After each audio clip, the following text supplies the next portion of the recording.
Muy bien. Muy bien. Empezamos entonces. Bienvenidos a todos. Gracias por estar. Bueno, en esta clase lo que vamos a hacer es ver cómo se realiza o cómo se produce o cómo es el proceso de cicatrización, ¿sí? Es decir, qué es lo que pasa dentro del cuerpo cuando se produce esta lesión o una herida. Así que empecemos por el concepto de lo que nosotros entendemos o lo que nosotros consideramos que es, a ver, si puedo correr aquí, ahí está, si no les molesta. Bueno, ahí como. Lo que es una herida, ¿no?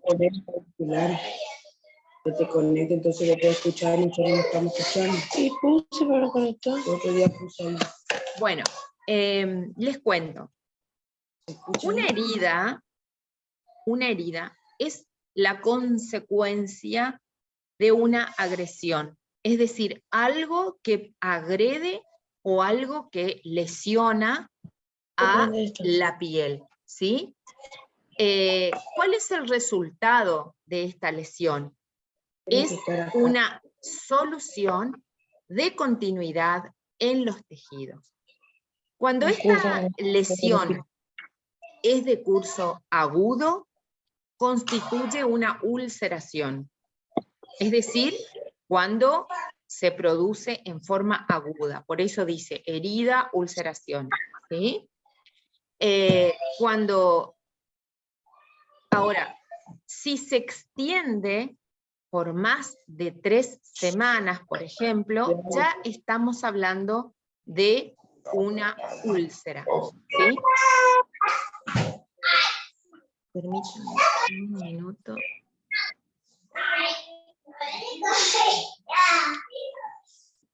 ¿Cómo se llaman estos auriculares? No sé. Andrea, ¿te puedo pedir un favor? ¿Será que podrías silenciar? Si sos tan amable, muchísimas gracias. Ahí está. Entonces nos podemos escuchar.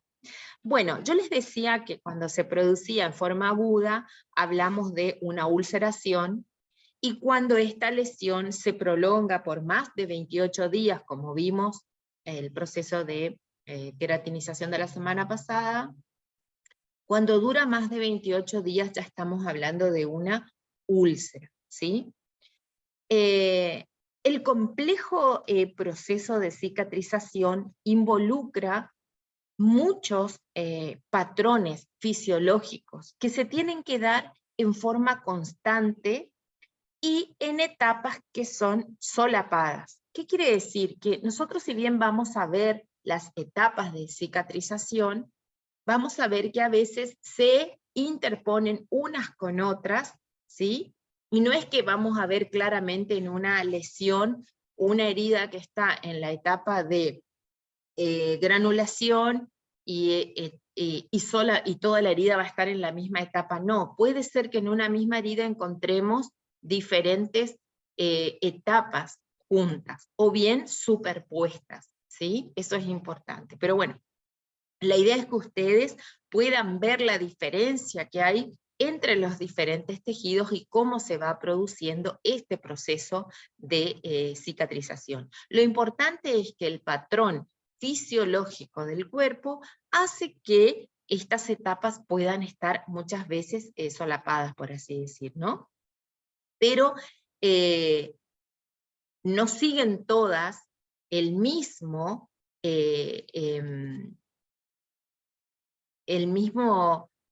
proceso, digamos. A veces podemos encontrar en una herida diferentes tipos de procesos.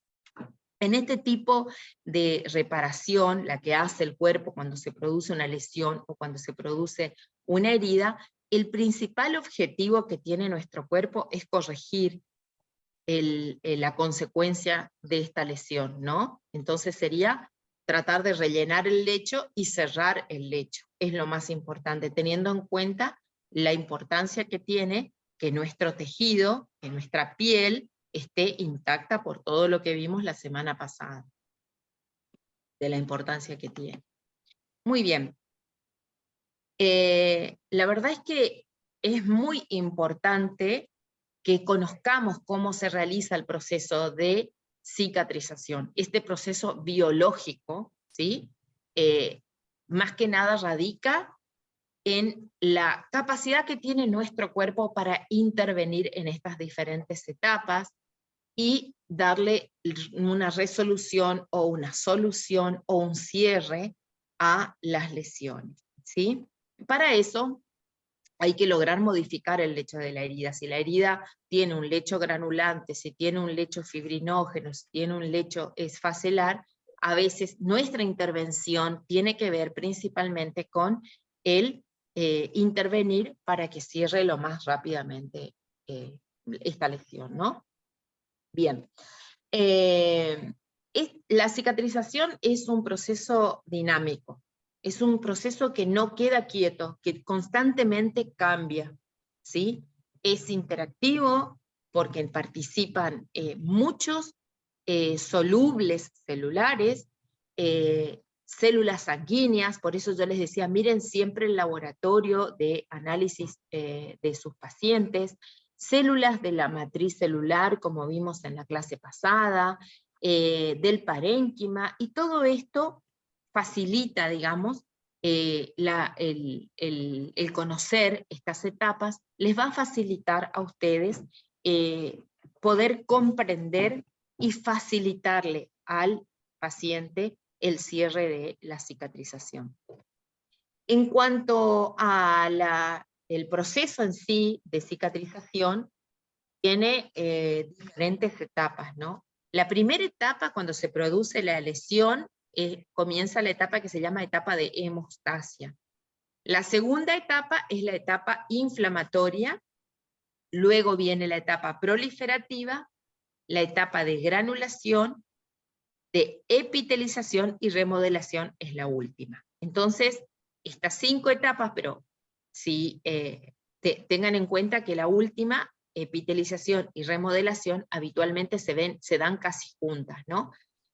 Vamos a ver qué pasa en la etapa de hemostasia, vamos a ver qué pasa en la etapa inflamatoria, proliferativa, de granulación, que es el tejido que todos queremos tener en la herida, y también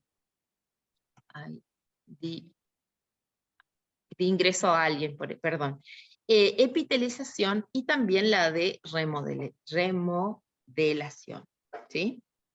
Bueno, como dijimos anteriormente, la piel es la barrera protectora contra el medio ambiente. La pérdida de la integridad de la piel es, o da como resultado la lesión o la herida, ¿no? Esta lesión o esta herida suele o puede provocar alguna discapacidad, ¿sí? Grave, o incluso, si las heridas se infectan o son grandes o profundas, también pueden incluso provocar la muerte, ¿no? Según la extensión, digamos, y según la complicación que se le agregue, ¿no? a esta lesión no controlada. La verdad es que las lesiones son situaciones en las que vive todo el mundo en diferentes lugares, desde muy pequeños, ¿no es cierto? Así que el principal objetivo, digamos, de esta clase es que conozcamos el proceso fisiológico de la cicatrización, que podamos favorecer el cierre rápido de la herida y que una vez cicatrizada la herida también sea funcional, que no provoque ningún tipo de, digamos, secuela que el paciente después no pueda moverse u otra cosa mucho más grave, ¿no? La idea es darle las posibilidades de que cierre y que, digamos, sea una cicatriz funcional y, fundamentalmente, que es muy importante, estéticamente satisfactoria, ¿no? Más que nada por la marca, por la lesión, por la cicatriz. Bueno, hubo muchos avances en los últimos tiempos respecto a la biología celular, así que hay muchos productos, muchos insumos, me gusta más que producto, porque cuando decimos producto parece que estamos hablando de los productos de cosméticos, de Gigot o de Avon, así que me gusta usar más la palabra insumos más que productos. Insumos sería, ¿no? Hay una gran variedad de insumos para poder utilizar y ayudar al cierre de la cicatrización de las heridas, así que los vamos a ver para que, obviamente que hay diferentes tipos de insumos, hay algunos que son muy accesibles y otros que no son tanto, pero si el paciente tiene posibilidades de poder adquirir y de poder comprar, por supuesto que se pueden usar, ¿no? Así que fíjense las ventajas que tenemos, que estos avances de biología celular nos permiten muchas veces facilitar y llegar a hacer un mejor cuidado de la herida, mucho mejor, que regenere rápidamente, que cierre rápidamente y que la cicatriz sea lo más estéticamente aceptable, ¿no? Bueno, como dijimos también en la clase pasada,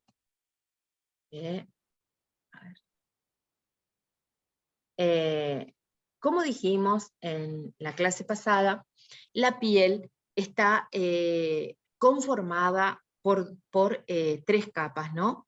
La epidermis, que es la capa más externa, como se ve en esta imagen, la dermis y también el tejido hipodérmico, ¿sí? Que el tejido hipodérmico sería el que subyace por debajo de la dermis, ¿sí? También, para recordar un poquito lo que vimos en la clase pasada, podemos decir que la epidermis tiene 5 estratos celulares.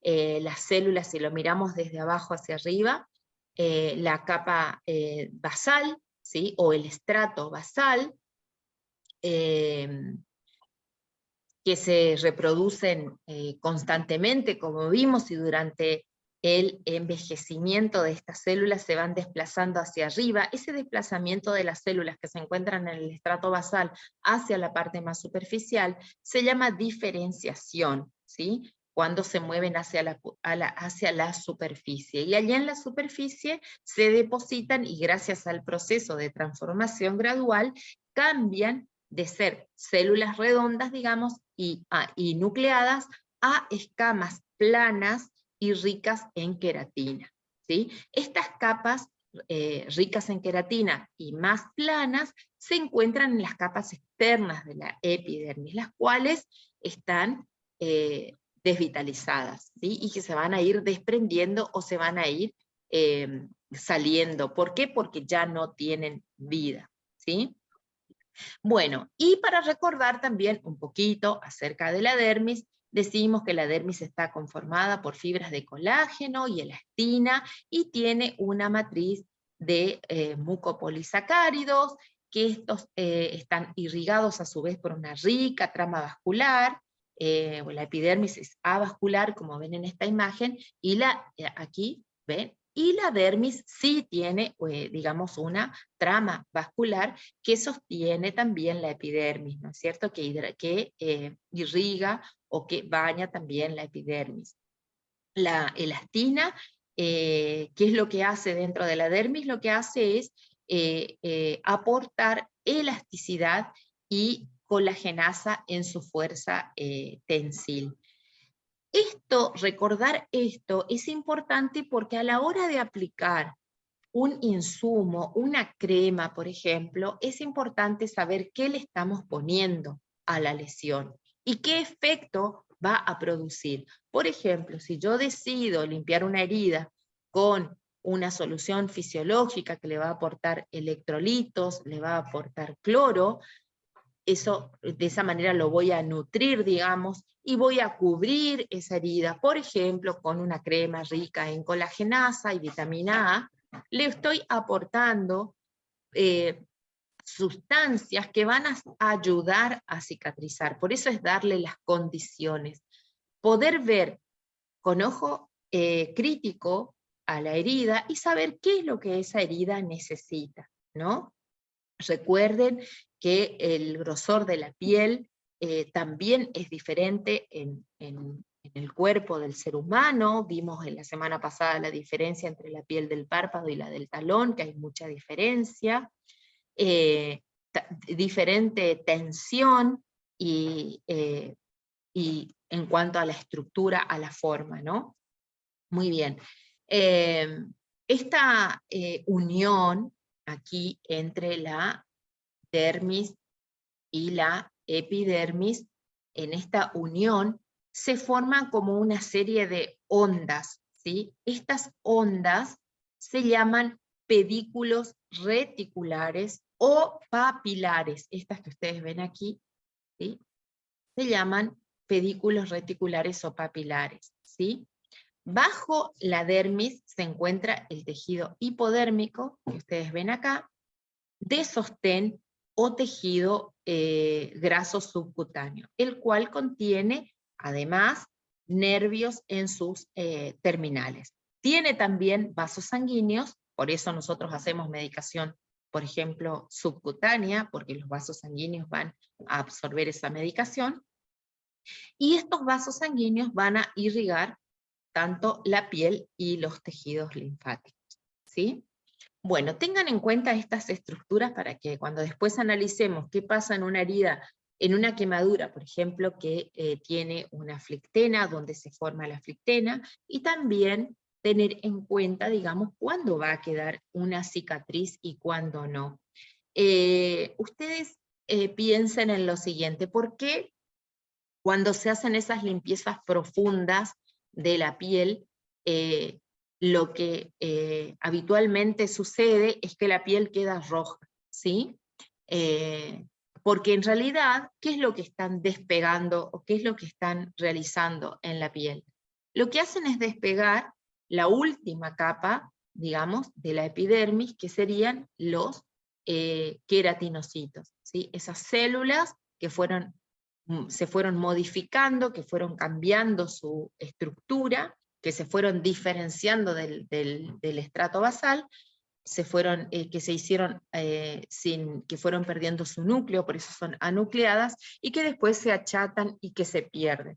Bueno, el peeling, por ejemplo, es una forma de retirar esas células, y por eso les queda la piel enrojecida, ¿no? Porque lo que dejamos ahí al aire son las capas más profundas de la epidermis, por ejemplo. Entonces, comprender estas capas, comprender el funcionamiento y cómo es la estructura de la piel, también nos permite comprender qué es lo que pasa con ciertas lesiones o ciertas heridas. Ahora, si yo tengo en cuenta, por ejemplo, que las heridas que se van a... Ahí Olga nos está mostrando algo. Olga, contame qué nos estás mostrando. ¿Crees que es una quemadura, sí? Muy bien. ¿La ves? Sí, perfecto, se ve.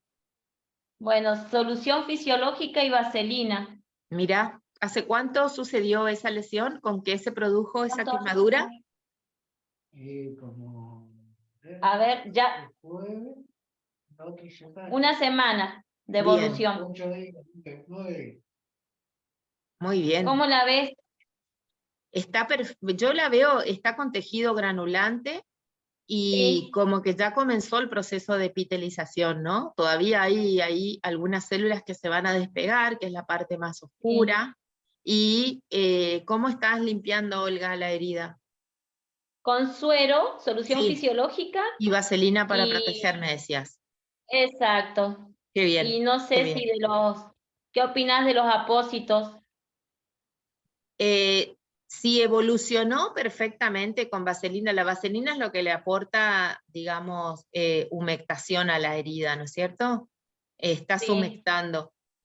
Por ahí podría usar o colagenasa para ayudar a la epitelización. Sí, se puede, obviamente, pero aparentemente se ve muy bien. Bueno. Gracias, Sigo Olga, por curando y te sigo compartir. escuchando. Sí, por supuesto. Gracias, Olga. Muy bien. Bueno, entonces les decía que la unión de la epidermis y la dermis, en esta unión, digamos, se forman esta serie de ondas, ¿no? Para recordar un poquito algo de lo que es la estructura de la piel. Muy bien. En cuanto a la fisiología de la cicatrización, las heridas siempre dentro de la valoración, digamos, tenemos que tener en cuenta la región anatómica donde se interrumpe la continuidad de las células, ¿no es cierto?, donde se produjo la lesión. Y, como dijimos anteriormente, se entiende por solución de continuidad a la lesión, así es como la llamamos, ¿no? A esa rotura de la piel, digamos, que puede exponer, de acuerdo a la profundidad, tejidos, como tejido subcutáneo o músculo, o también órganos, depende de la profundidad. Estas lesiones tisulares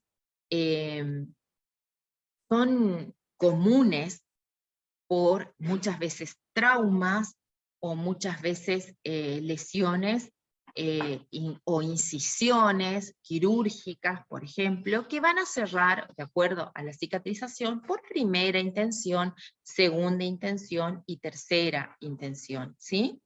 En todas las heridas siempre hay una alteración metabólica, ¿sí?, que muchas veces suele ser continua y a veces suele durar semanas, meses o incluso años. Y la mayor parte de estas no se curan hasta que uno no logre verdaderamente aportar y lograr que se integre, digamos, y que se produzca esa formación tensil durante este periodo, ¿no? Como dijimos anteriormente, los mediadores solubles extracelulares son los que van a cumplir un rol fundamental en el cierre de las heridas. Las células sanguíneas son muy importantes, las células de la matriz celular, y como dijimos, se divide el proceso de cicatrización en estas etapas: hemostasia, etapa inflamatoria, proliferativa o de granulación, epitelización y por último la remodelación, ¿sí? Bueno, una vez que ocurre la lesión, una vez que se produce la lesión, se produce un daño o una rotura en los vasos sanguíneos, ¿sí? Al romperse los vasos sanguíneos, en esta etapa, estamos acá en la etapa de hemostasia inflamatoria, una vez que se rompen esos vasos sanguíneos, ¿qué pasa? Se pierde plasma, se pierden células, se pierden factores componentes de la sangre, que van a escaparse o van a salir al intersticio, ¿sí? Es importante que se inicie rápidamente la etapa de hemostasia y coagulación. Esta etapa de hemostasia y coagulación se inicia con la activación de los elementos celulares que nosotros tenemos en la sangre y que llevan a la formación del coágulo o de tapón hemostático. Eso es lo que primeramente sucede, ¿sí? Este proceso en el cual intervienen estas células de coagulación produce lo que llamamos cascada de factores de la coagulación y un fenómeno de agregación plaquetaria. Todo esto sucede para que esos vasos sanguíneos que se lesionaron, que se rompieron y que están entregando al intersticio células, plasmas y demás, puedan dejar de sangrar, por así decir, ¿no? La formación de estos tapones hemostáticos permiten que la herida deje de sangrar. Inicialmente lo que sucede es que se adhieren. ¿Cómo se produce el taponamiento? Se adhieren las plaquetas al intersticio, donde la trombina y el colágeno fibrilar expuesto las activa como resultado de la activación de estos, de esta activación, se produce una degranulación y se liberan los mediadores. A través de la liberación de estos mediadores, como ven aquí en estas imágenes, ustedes van a poder observar que se van cerrando o se van tapando esos espacios donde hay pérdidas de, puede haber pérdidas de sangre, ¿no? Que muchas veces pueden ser masivas o no. Esta fase se caracteriza por la migración de los neutrófilos, que acá en esta imagen ven, se caracteriza por la migración, por la salida de los vasos sanguíneos de los neutrófilos hacia la herida, ¿sí? Estos son atraídos por los factores quimioterápicos específicos, como son el factor que estimula las colonias de la granulación. En la bibliografía que yo les envié acerca del proceso de cicatrización, describe claramente cuál es la función que van a cumplir estos fibrinolépticos, ya que aumentan los factores y permiten o facilitan la migración vascular y la posterior, llamamos diapédesis, ¿sí? A la migración de estos, para la formación de estos vasos, y una vez que se produce esta etapa, una vez que los neutrófilos migran al intersticio, se dan la interacción célula a célula, es decir, célula matriz, célula a célula, donde va a favorecer, digamos, este proceso de migración. Más adelante, ¿qué pasa con estos, o finalmente qué es lo que pasa, digamos, con estos neutrófilos? Finalmente los neutrófilos agotados se quedan atrapados en el tejido viable, ¿sí? Y lo que hace es, lo que les pasa es que se mueren por apoptosis y posteriormente son removidos por los macrófagos o los fibroblastos. En esta etapa, que es básicamente la etapa inicial, todo lo que sucede cuando se produce la lesión, la solución de continuidad, este movimiento celular generalmente es rápido y generalmente tiene que ver, digamos, con la movilización de estos estimulantes de la cicatrización, ¿no? O factores que influyen en la cicatrización. Bueno, si nosotros miramos en la primera imagen, vemos que esto sería la etapa de hemostasia y la etapa inflamatoria donde se produce todo el movimiento de estos elementos celulares. En esta etapa vemos la etapa de granulación. La etapa de granulación, lo vamos a ver también un poquito más adelante, se caracteriza por tener ese color rosa fuerte y esos puntitos, de ahí el nombre granulación, ¿no es cierto? Esos puntos bien rojos y que son muy parecidos a la textura de lo que implica, de lo que es una frutilla, por ejemplo, ¿no? Así como nosotros diferenciamos, digamos, el tejido granulante, ¿no? Luego avanza hacia la epitelización, que es esa piel más suave, más finita, que va cubriendo la herida, y finalmente la etapa de remodelación, que es cuando ya se forma la cicatriz.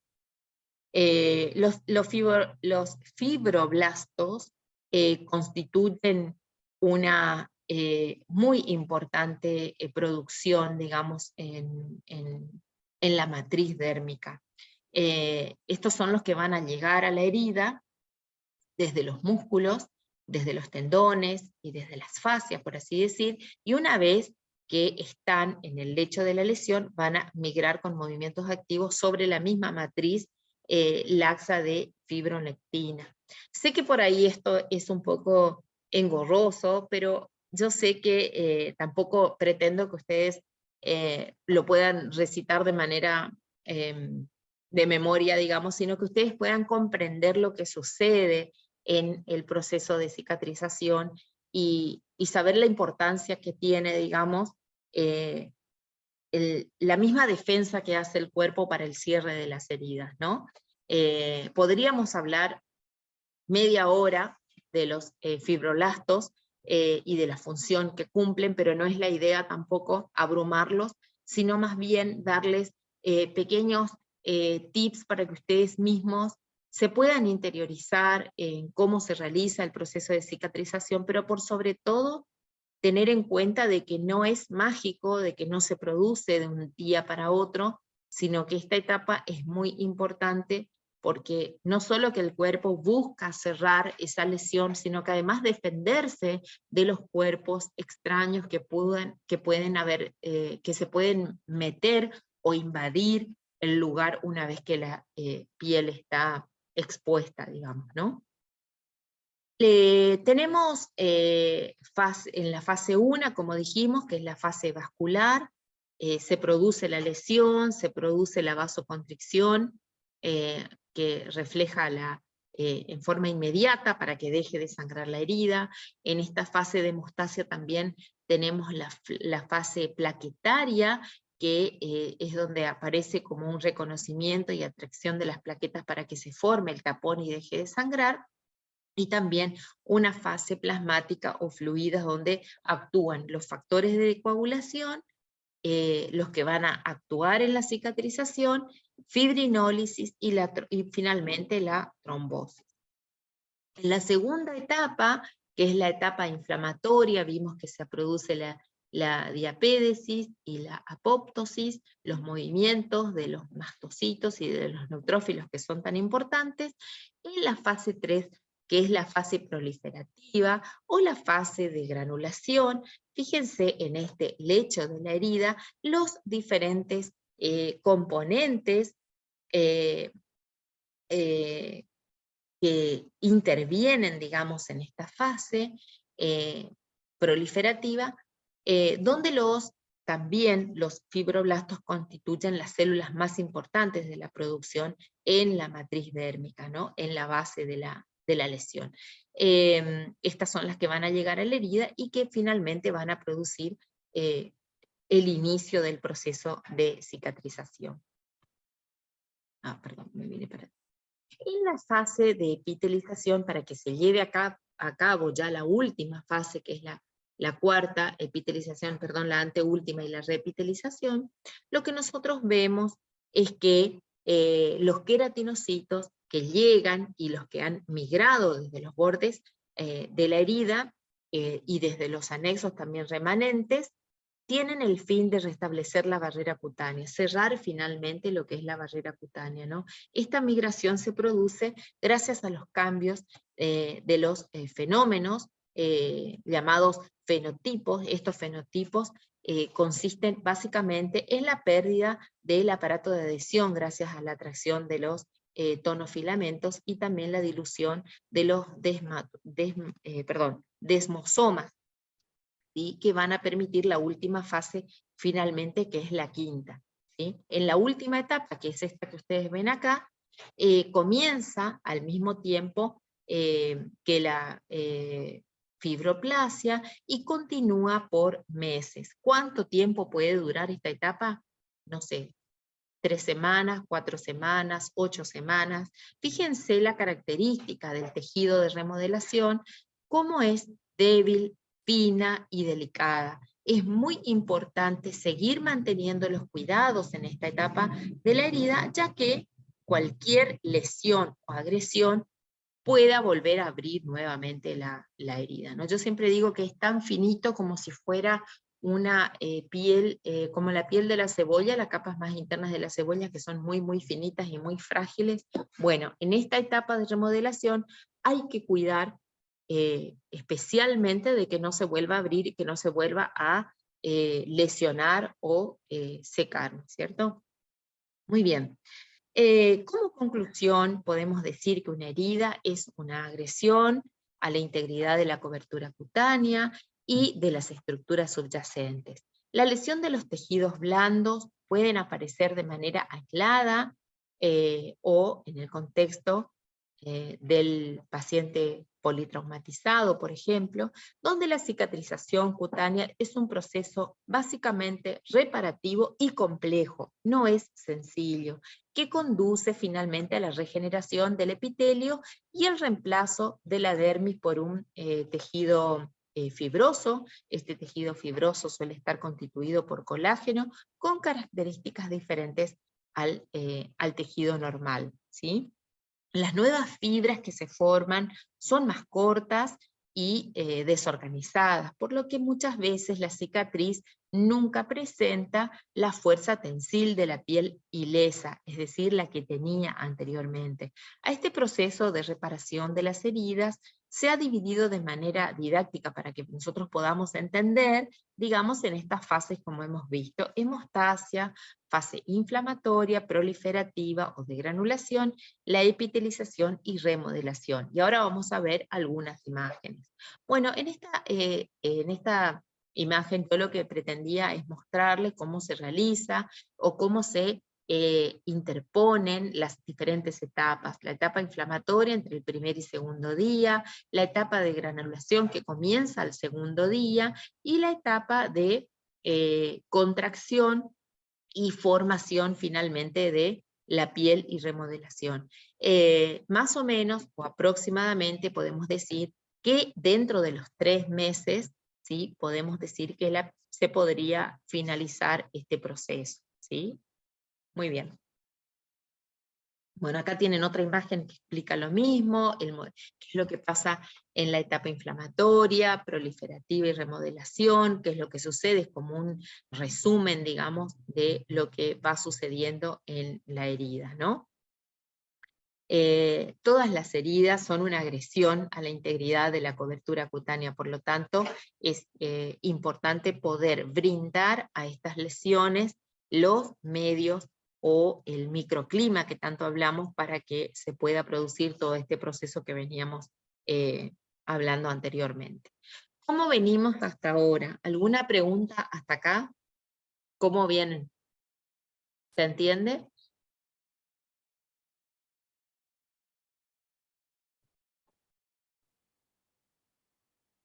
¿Alguien quiere hacer alguna pregunta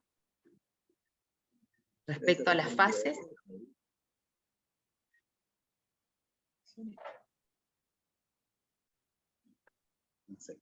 No. Ahí alguien escribió, excelente, gracias Ariel. Bueno, por favor no duden en preguntar. Sé que por ahí esta parte es un poco más engorrosa, por así decir, pero bueno, es necesario que lo veamos porque si no entendemos nosotros de cicatrización de herida, es algo que no lo podemos dejar pasar, digamos, ¿sí? Bueno, muy bien. Ahora lo que voy a hacer es mostrarle otra imagen. Dejo de compartir. Bien. Bueno, una vez que vimos cómo se realiza o cómo sucede este proceso de cicatrización, lo que tenemos que ver es cómo lo vamos a valorar, ¿sí? ¿Cuáles serían, digamos, los medios por los cuales nosotros podemos intervenir en estas lesiones? Fíjense,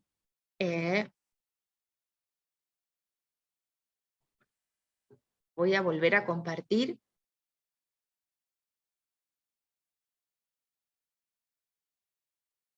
A ver, Ariel me quería hacer una pregunta. En patologías crónicas o heridas difíciles de cicatrizar, ¿qué fase por lo general no funciona? Ariel, cuando las heridas no cierran, habitualmente la etapa que se prolonga es la etapa inflamatoria.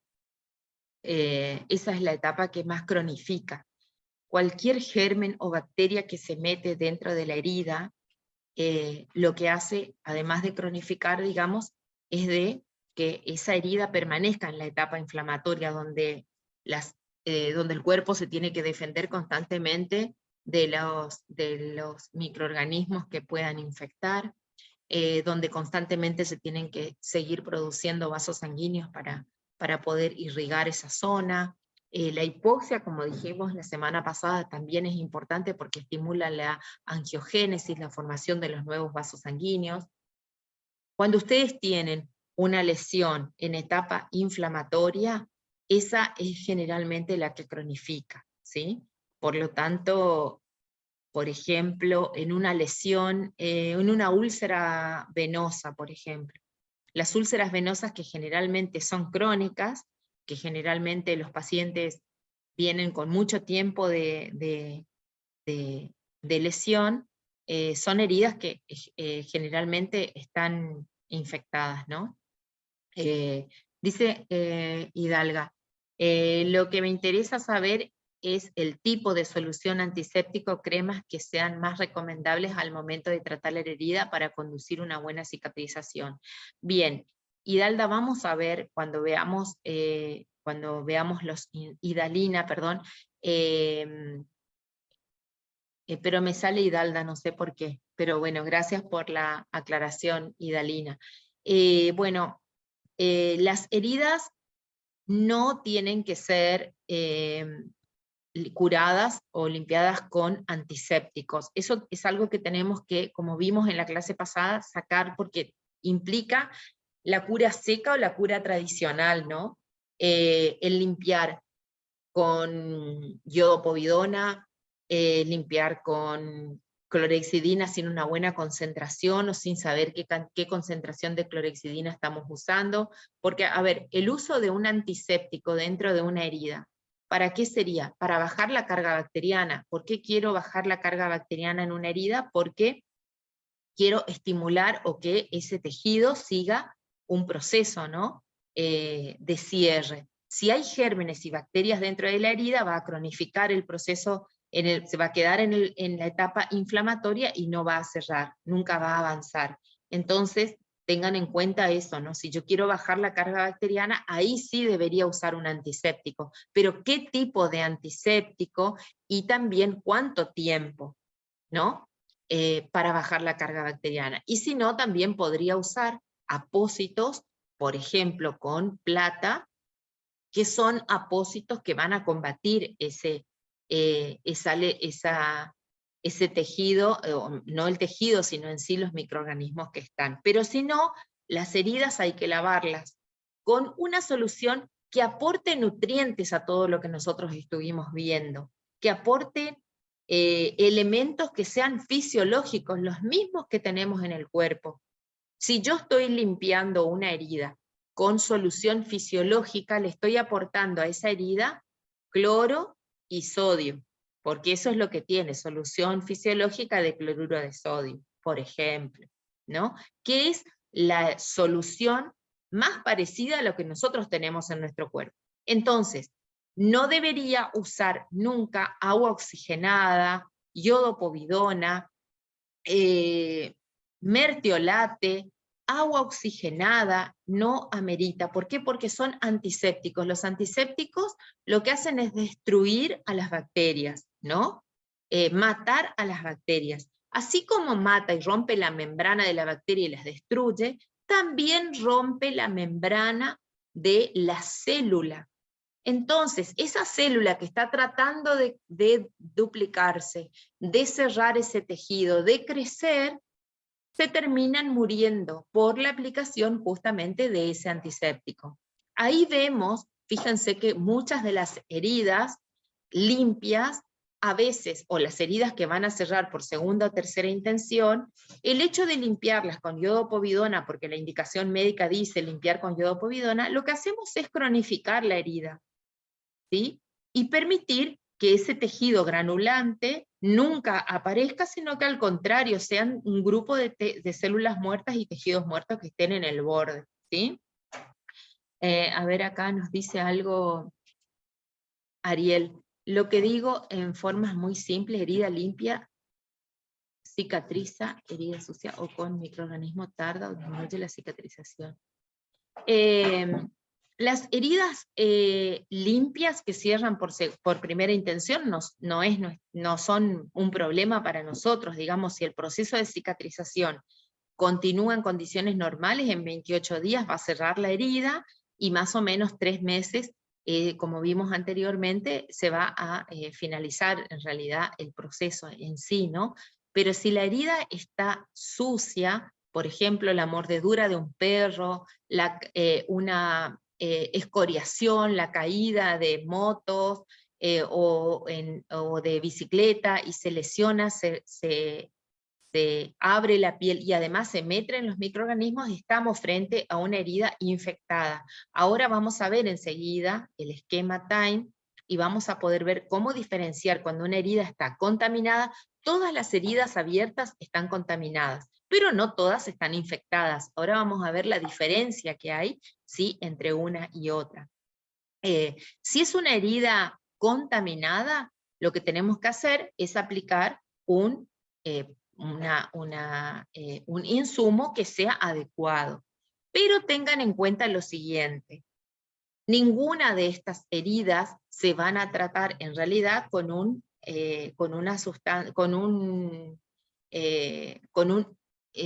solución desde el exterior hacia adentro, sino al contrario. Si la herida está infectada, si presenta signos de infección, enrojecimiento, presencia de pus, dolor, edema, hay que tratarlo en forma sistémica.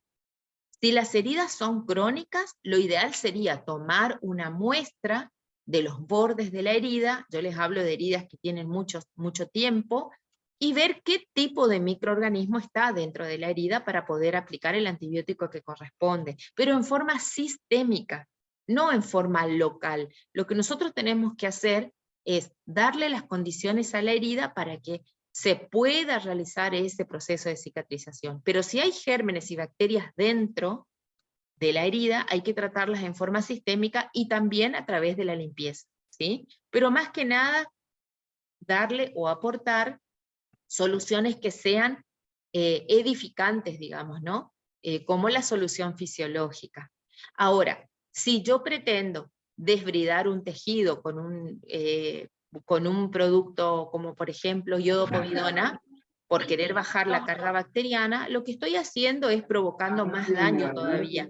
Tanto el agua destilada como la iodopovidona, lo que producen son muerte de la célula que está intentando crecer, digamos, yo misma estoy retrasando la cicatrización, ¿no? Entonces, tengan en cuenta esos aspectos. Si la herida está infectada, si hay presencia de microorganismos y colonias, las heridas tienen que ser tratadas en forma sistémica, con antibióticos por vena o por boca, más las condiciones adecuadas que le vamos a dar nosotros cuando limpiamos y colocamos, por ejemplo, un apósito. Cuando veamos la clase también de insumos, vamos a ver qué tipo de apósito va en cada herida, ¿sí? Dios mediante será el sábado que viene. ¿Se entiende, Ariel? ¿Era más o menos eso lo que me preguntabas?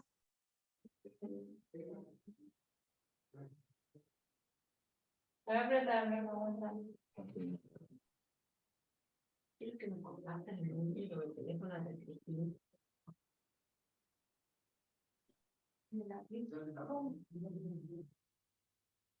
A ver, un minuto porque tenemos compañeros que no están pudiendo entrar a la clase. Un segundo, por favor. Sí, salió, ya está re bien. Dale, casi nada. ¿Esto? Sí, ya está. Pero estamos, manejate. ¿Quieres meterle más? Manejate, está perfecto. ¿Eso que vos decís?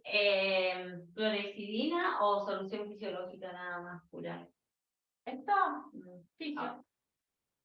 Escúchame, Luis. Mañana que te cure tus cosas, ¿te animas? Sí, entonces te aprieto igual. Sí. Y el lunes te venía que te controlamos. Si pueden, les voy a pedir, pues si pueden apagar el micrófono, les agradezco un montón, porque Olga, si me escuchás, te pido por favor si podés mutearte. No te queremos molestar, perdón. Bueno, yo estoy por acá nomás, les doy... Perdón. No hay problema, no pasa nada. Les doy 10 minutos, ¿les parece bien? Son 10 y 10. ¿Les parece que podamos volver 10 y 20? Así continuamos con lo que sigue. Les doy 10 minutitos y nos encontramos enseguida.